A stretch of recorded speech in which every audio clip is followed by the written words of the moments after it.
Nous sommes la seule confession religieuse qui donne l'opportunité à ses fidèles de rencontrer la miséricorde de Dieu au quotidien. C'est dans l'Église catholique que l'on fait ce qu'on appelle la confession. C'est une grâce que nous devons saisir en tant que fidèles chrétiens catholiques. Combien sommes-nous à approcher de ce sacrement? Il fait partie des 7. Et c'est un sacrement qu'on peut recevoir quand on veut, plusieurs fois comme l'Eucharistie. Malheureusement, ce sacrement n'est pas beaucoup visité. Il n'est pas approché. Qui peut se confesser?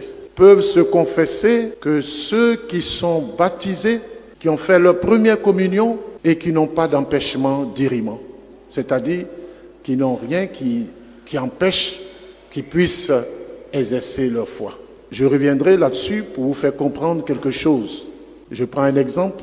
Si quelqu'un qui vit dans un concubinage notoire et chaque samedi, il vient se confesser. Or, il sait pertinemment qu'il va retourner dans cette situation de concubinage. La confession sert à quoi?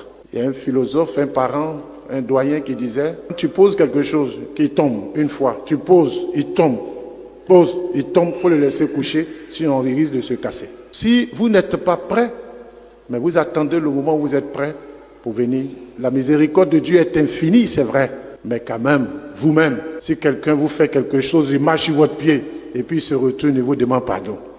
Et puis il vient, il marche encore, il vous demande pardon. Il revient encore, il marche, il vous demande pardon. Vous direz quoi? Voilà. Vous le considérez comme un païen. Donc, la confession est importante. Alors, dans ce sacrement de la confession, de la réconciliation, ce que l'on appelle la confession, il y a 3 étapes importantes. La première étape, c'est la prise de conscience des péchés. Pour que vous puissiez venir vous confesser, il faut que vous sachiez que vous avez péché. Et donc, vous connaissez les commandements et la parole de Dieu vous touche, vous met en face du péché que vous avez commis. Il y a des gens qui pêchent, mais qui s'en foutent. Mais vous avez la parole de Dieu, vous avez les commandements. Première étape. Deuxième temps de la confession, c'est avouer ses péchés. Venir s'humilier devant Dieu pour dire ses péchés. Certains disent, oh, nous on se confesse directement à Dieu. Dans l'Église catholique, la confession se fait en présence du représentant de Dieu qui se trouve là, être le prêtre. Et quand on vient, qu'on se confesse, on ne vient pas pour une écoute. La confession est différente de l'écoute.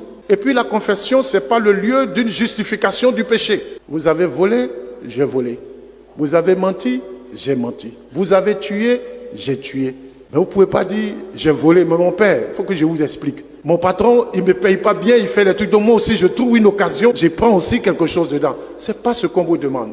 Vous avez volé, j'ai volé. Vous avez fait l'adultère, j'ai fait mon père, ma femme ne veut pas qu'on est ensemble, donc je suis obligé. Donc, vous avez fait l'adultère ou vous n'avez pas fait l'adultère? J'ai fait l'adultère, un point, un trait, c'est ça le péché. Et après, si vous voulez une écoute pour vous expliquer, pour qu'on puisse vous mettre en relation avec votre conjoint ou conjointe, là il n'y a pas de problème. Donc, avouer ses péchés, dire ses péchés. La troisième chose qui est importante, c'est la conversion. Vous savez, le sacrement de la réconciliation, ce n'est pas pour faire, comme on dit, la vidange des péchés. Ce n'est pas la vidange. Ce n'est pas qu'il y a une boîte là et ça commence à être plein, c'est trop plein, il faut vider pour venir remettre encore d'autres péchés. Non. C'est, si vous tenez bien, ce que Jésus a dit à la femme adultère. Personne ne t'a condamné, moi non plus, je ne te condamne pas. Va et désormais ne pêche plus. C'est une invitation à changer de comportement. L'enfant prodigue, lorsqu'il a pris conscience de ses péchés, il dit, je vais vers mon père et je lui dirai, je ne suis plus digne d'être appelé son fils. Et il veut être le serviteur, il veut se refaire. Donc nous sommes appelés à nous transformer. C'est pour cela que je dis, celui qui vient se confesser, qui sait qu'il ne peut pas changer, ce n'est pas la peine. Vous comprenez?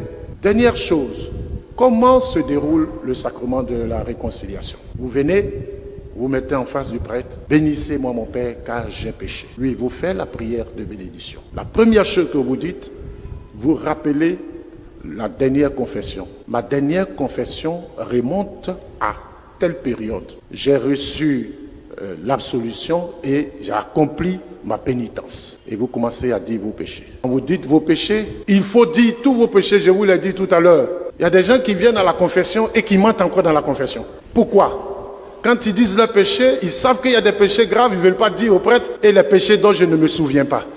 Ah, plusieurs fois j'ai dit, c'est vrai que vous ne vous souvenez pas. Vous n'avez pas. Ah oui, oui, c'est vrai. Ah oui.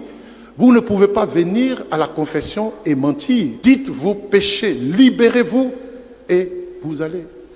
Donc, l'important c'est ça. Vous libérez et puis entrez en contact avec Dieu. Et quand vous avez fini, le prêtre vous donne quelques conseils, s'il y a conseil à donner, et il vous donne votre pénitence et il vous demande l'acte de contrition. L'acte de contrition, vous pouvez la faire la plus brève possible ou bien la plus longue. Mon Dieu, je regrette de t'avoir fait de la peine. Aidez-moi, je ne vais plus recommencer. Simple. Mon Dieu, je regrette de vous avoir fait la peine. Je sais que vous êtes infiniment bon, que le péché vous déplaît. Je prends la ferme résolution avec le secours de votre grâce de ne plus vous enfoncer et de faire pénitence. Il y a la manière brève, la manière longue, il y a la manière même avec beaucoup de choses dedans. Mais la seule chose que vous devez retenir, c'est ce que vous dites là.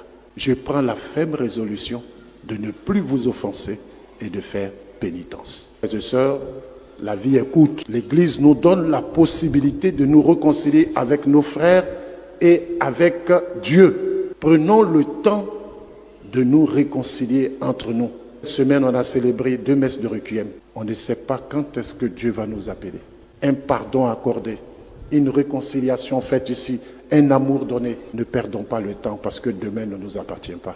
Et l'Église nous donne ce moyen d'entrer en contact avec Dieu. Ils sont nombreux qui viennent communier tous les jours ici. Mais il y a longtemps qu'ils n'ont pas fait de confession. Celui qui mange et boit indignement au corps et au sang du Christ, mange et boit à sa propre condamnation.